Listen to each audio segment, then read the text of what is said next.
Hello friends, কেমন আছো সবাই? Welcome to my another travel blog. আজকে আমি সৈয়দপুর থেকে নীলসাগর পর্যটন কেন্দ্র বা নীলসাগর যে দিঘি, সবচেয়ে বড় দিঘি নীলফামারী জেলার, সেই নীল দিঘিতে যাচ্ছি। এখান থেকে প্রায় 35 কিলোমিটার দূরে। আমি প্রথমে সিএনজিতে করে চৌরঙ্গি মোড়ে যাব। চৌরঙ্গি মোড় থেকে আবার একটি অটোরিকশা নিয়ে নীলসাগরের উদ্দেশ্যে রওনা হব।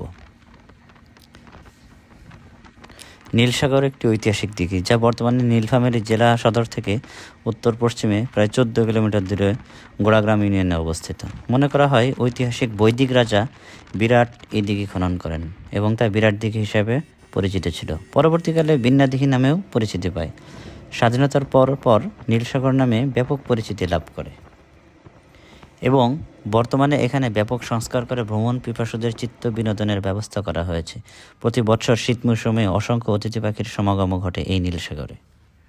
আমি 50 টাকা দিয়ে টিকিট কেটে নীলসাগর পর্যটন কেন্দ্রের ভিতর প্রবেশ করলাম। এর বাইরের যে পরিবেশটা, চারপাশটাও বেশ ভালো, বেশ সুন্দর মনোরম পরিবেশ, খুব সুন্দর করে সাজানো গোছানো, অনেক সুন্দর করে সাজানো হয়েছে। এই যে নীলসাগর পর্যটন কেন্দ্রের গেট, এখান থেকে টিকিট কেটে তারপরে ভিতরে ঢুকতে হয়। এই যে দিঘির প্রধান প্রবেশদ্বার, এখান থেকে ভিতরে ঢুকলাম। ভিতরে ঢোকার পরেই আমার কাছে খুবই ভালো লেগেছে। অসম্ভব সুন্দর একটা জায়গা, ঘুরে বেড়ানোর মতন, সময় কাটানোর জন্য খুবই ভালো একটি জায়গা। এই দিঘির ইতিহাস সম্পর্কে আরেকটু বলি। আনুমানিক খ্রিস্টপূর্ব 8ম শতাব্দীর কোনো এক সময়ে এই জলাশয়টির খনন কাজ শুরু হয়েছিল। নীলসাগর বিরাট দিঘি বা বিন্না দিঘি নামেও পরিচিত।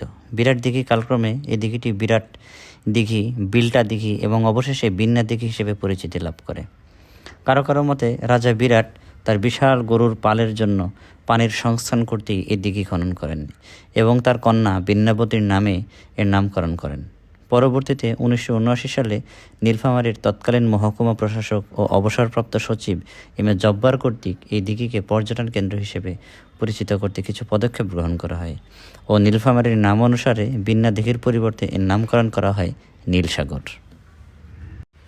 এখানে এসে দেখলাম এই দিঘিতে মাছ ধরার উৎসব চলছে। আমি আসতে না আসতেই অনেক বড় একটি কাতলা মাছ ধরা পড়লো।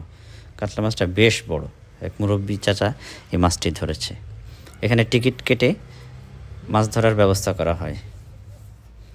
অনেক মৎস্যপ্রেমীরা এখানে টিকিট কেটে মাছ ধরতে বসে পড়েন। এটি শুধুমাত্র একটি দিঘি না, এটি একটি বিনোদন কেন্দ্র বা একটি পর্যটন কেন্দ্র। এখানে পরিবার পরিজন নিয়ে বসে একান্ত সময় কাটানো যায়।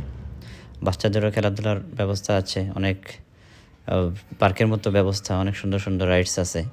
আর এই যে পুরো দিঘিটার চারপাশ থেকে ওয়াকওয়ে আছে। অদ্ভুত সুন্দর এই দিঘিটা। এই দিঘির চারপাশ যদি ঘুরে বেড়াতে পারতাম, আমার হাতের সময় একেবারেই কম ছিল, যার কারণে আমি করতে পারিনি। নীলসাগর অনেক বড়, অনেক বড় মানে অনেক বড়। এত বড় দিঘি আসলেই দেখি নাই, আমি কখনোই দেখি নাই এত সুন্দর। আর সবচেয়ে ভালো লাগার বিষয়, পুরো বিল জুড়ে আছে লাল এবং বেগুনি শাপলা। বেগুনি শাপলা আমার সবচেয়ে প্রিয়। লাল শাপলাগুলো এখন ফুটেনি। লাল শাপলা সাধারণত সকালবেলায় ফুটে। অসম্ভব সুন্দর লাগছে নীলসাগর। যারা নীলফামারীতে ঘুরতে আসবেন, নীলসাগর মিস করবেন না। অসম্ভব সুন্দর একটি জায়গা, এত বড় জায়গা, এত বড় দিঘি, আসলে মোবাইলের ক্যামেরায় বোঝানো সম্ভব না। নীলফামারীতে আসবো আর নীলসাগরে আসবো না, সেটা কি হয়? অসম্ভব সুন্দর একটা জায়গা। সবচেয়ে অবাক করা বিষয় হলো, শীতে এখানে প্রচুর অতিথি পাখি আসে, প্রচুর প্রচুর। পুরো লেক অতিথি পাখিতে ভরে থাকে। তখন এর সৌন্দর্য বহুগুণে বেড়ে যায়। আমার প্ল্যান আছে যে যদি কখনো আমি সময় পাই, সময় বের করতে পারি, তাহলে আমি অবশ্যই শীতকালে একবার এই লেক ঘুরতে আসবো, শুধুমাত্র অতিথি পাখি দেখার জন্য। সুদূর সাইবেরিয়া থেকে, হিমালয় থেকে, প্রচণ্ড ঠান্ডা যে দেশগুলো, সেখান থেকে লাখ লাখ পাখি এসে এখানে তাদের আশ্রয়স্থল তৈরি করে। তখন খুবই ভালো লাগে। যাই হোক, এতক্ষণ যারা আমার সঙ্গে ছিলেন সকলকে ধন্যবাদ।